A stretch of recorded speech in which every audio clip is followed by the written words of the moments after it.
जिस बहन ने अपने भाइयों के लिए सब कुछ किया, क्या वही उसकी सबसे बड़ी गलती बन गई? 6 भाइयों ने अपनी ही बहन का मांस पकाया, मगर एक भाई ऐसा था जिसने इंसानियत को जिंदा रखा। ये कहानी आपको रिश्तों की गहराई और उनकी कड़वी सच्चाई दिखाएगी। वो बहन जिसने हर भाई को दिल से चाहा, अब अपनी ही घर में अकेली और असहाय थी। तो चलिए चलते हैं कहानी की ओर। पुराने जमाने की बात है। एक गांव में परिवार रहा करता था। उसमें 7 लड़के और एक लड़की थी। माता पिता जल्दी ही गुजर गए, तो बच्चों ने भी जल्दी ही व्यावहारिक काम सीख लिया।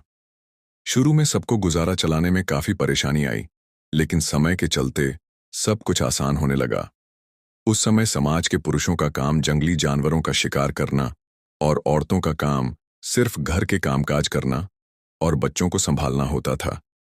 7 भाई और एक बहन बड़े प्रेम से मिलजुल कर रहते थे।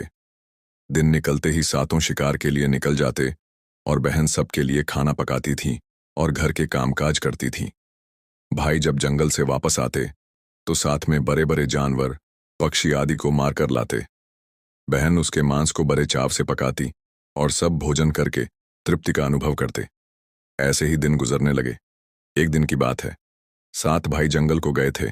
शाम होने चली थी। बहन सबके लिए खाना बना रही थी। जब वह सब्जी के लिए हरी साग काट रही थी, चाकू की तेज धार से उसकी एक उंगली कट गई। कटी उंगली से खून की धार बहने लगी। उसने सोचा यदि भाइयों ने देखा तो वे बड़े दुखी हो जाएंगे। मुझे उन्हें यह बात नहीं बतानी चाहिए। उसने बहते खून को अपनी ओढ़नी से पोंछना चाहा, किंतु लगा कि उसके भाई देख लेंगे। फिर उसने दीवार पर पोंछना चाहा, फिर लगा यहां तो और अच्छी तरह से दिखाई देगा। वह बेचैन होकर इधर उधर घूमने लगी। कोई ऐसी जगह नहीं मिली जहां उसका बहता खून भाइयों की दृष्टि से बच सके। अंत में कोई उपाय न देखकर उसने उसी साग से पोंछ लिया जिसकी वह सब्जी बनाने जा रही थी। शाम को भाई जंगल से वापस आए। बहन ने खाना परोसा। आज सातों को साग बहुत स्वादिष्ट लगा। सातों अपनी उंगलियां चाटते रह गए। बहन की पाक कला की तारीफ की। अपनी तारीफ सुनकर बहन भी खुशी से फूली नहीं समाई। दिन भर के थके होने के कारण सातों भाई जल्दी हो सो गए। अगली सुबह रोज की तरह खा पी कर सातों भाई जंगल की ओर निकल पड़े। जब शिकार तलाशते तलाशते थक गए, सभी एक पेड़ की छांव में बैठकर आराम करने लगे। बातों बातों में रात के भोजन में बहन के द्वारा बनाई गई साग की चर्चा होने लगी। सब कह रहे थे कि इतनी स्वादिष्ट साग की सब्जी आज तक नहीं खाई थी। सबने तय किया कि आज इसके बारे में बहन से जरूर पूछेंगे और जान लेंगे कि साग में उसने क्या क्या मिलाया था। शाम को सातों भाइयों ने दोबारा बहन की पाक कुशलता की तारीफ करते हुए पूछा, प्यारी बहन, कल रात के साग में तुमने क्या क्या मिलाया था? बहन बताना नहीं चाहती थी। वह सोच रही थी कि अगर उन्हें पता चला कि उसकी उंगली कट गई है तो सभी बहुत दुखी हो जाएंगे। इसलिए उसने जवाब में कहा, कुछ नहीं। बड़े भाई ने कहा, प्यारी बहना, तुम्हें बताना ही पड़ेगा। मैं जानना चाहता हूं कि हमारी बहन ने इतना स्वादिष्ट साग कैसे बनाया।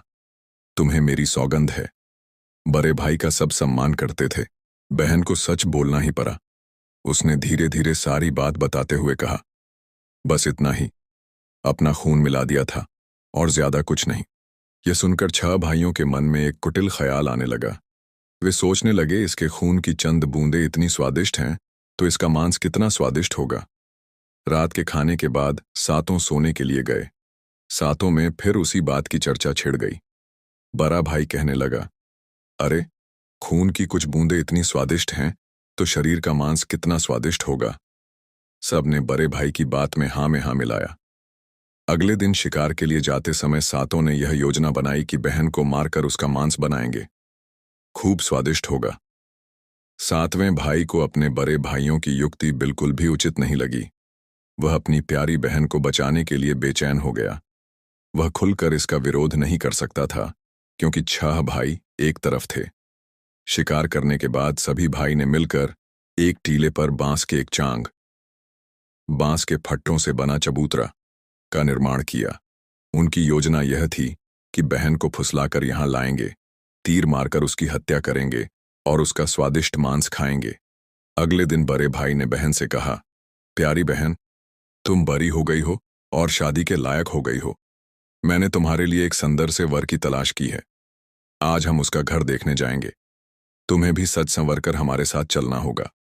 बहन शादी की बात से बहुत खुश हुई।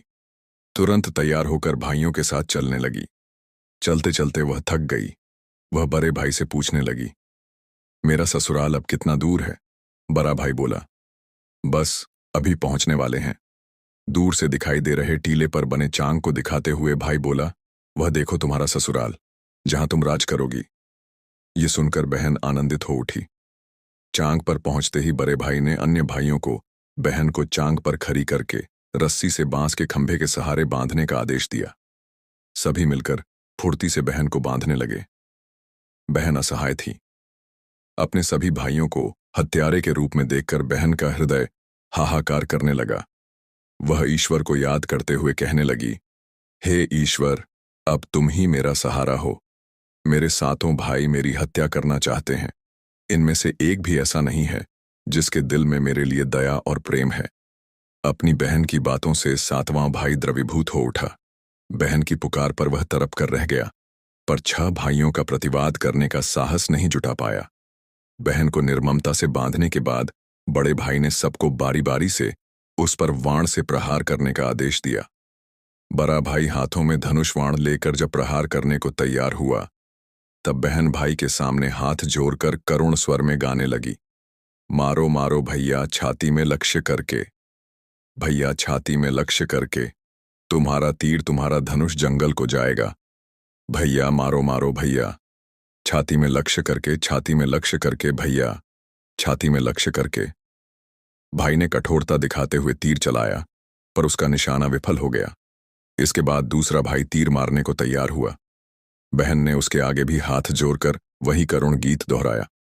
उसका भी निशाना चूक गया।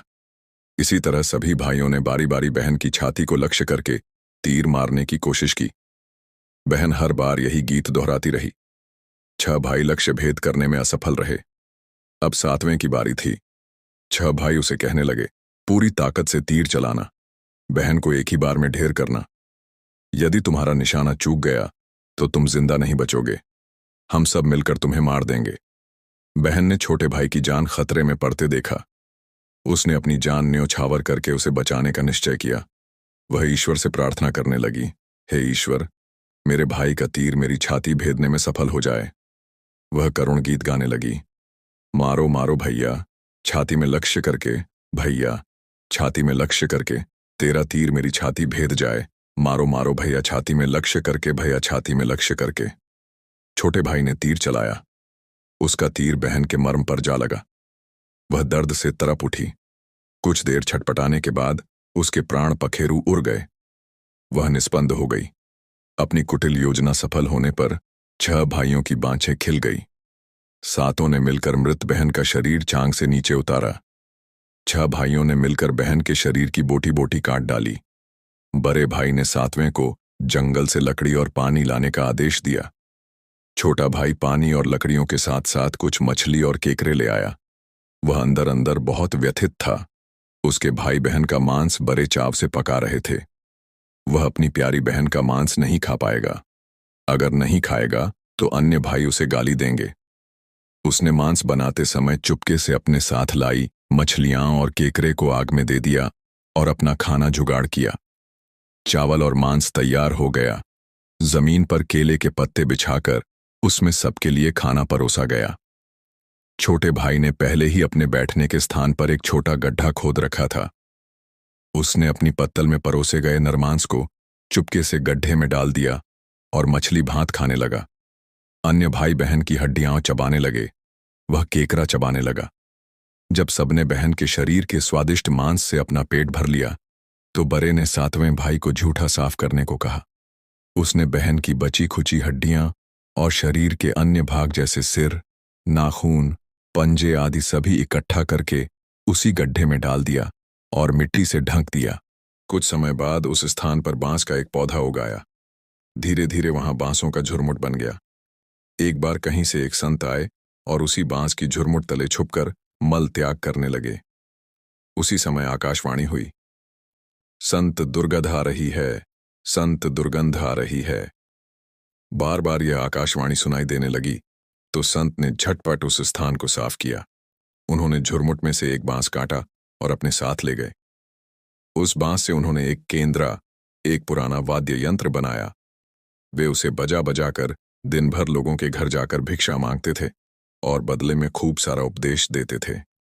एक दिन संत भिक्षा के लिए बड़े भाई के द्वार पर गए।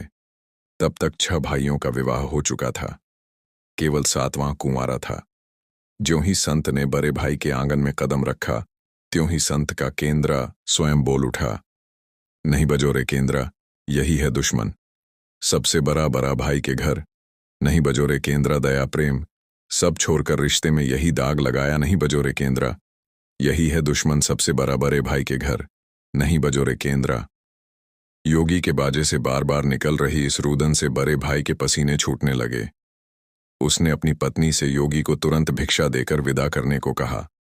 इसी तरह योगी बारी बारी से 6 भाइयों के द्वार पर उपस्थित हुए। उनके आंगन पर कदम रखते ही केंद्रा से स्वयं यही गीत बजने लगता। उन्होंने भी अपनी पत्नी को तुरंत ही कुछ भिक्षा देकर विदा करने को कहा। उनके मन में यह डर समा गया कि यदि इसी तरह योगी का केंद्रा बजता रहा तो उनकी यह पोल खुल जाएगी कि वे अपनी बहन के हत्यारे हैं। अंत में संत 7वें भाई के घर पहुंचे, जो अभी तक कुंवारा था। वह अकेले रहता था। जब योगी उसके द्वार पर उपस्थित हुए, केंद्रा बोल उठा, बजो रे बजो केंद्रा, मेरे सबसे छोटे भाई के घर। मन की बात मन में छुपाकर युग युग से रख रहा है। अंतर में बजो रे बजो केंद्रा, यही है मेरे सबसे प्यारे भाई का घर। योगी के केंद्रा से प्यारा और दिलचस्प गीत बजते सुनकर छोटे भाई ने उन्हें सम्मान के साथ अपने घर में बैठने के लिए आसन दिया। तांबुल पान और जलपान से उनका सत्कार किया। इसके बाद केंद्रा के विषय में चर्चा हुई।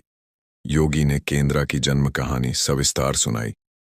छोटे भाई ने उस केंद्रा को उसे देने की प्रार्थना की तो योगी ने उसे छोटे भाई को सौंप दिया। योगी के चले जाने के बाद छोटे भाई ने केंद्रा को अपने बिस्तर के सिरहाने की तरफ एक साफ सुथरे स्थान पर धूप दीप जलाकर सम्मान के साथ रखा। कुछ दिनों के बाद छोटे भाई के घर में कुछ परिवर्तन दिखाई देने लगे।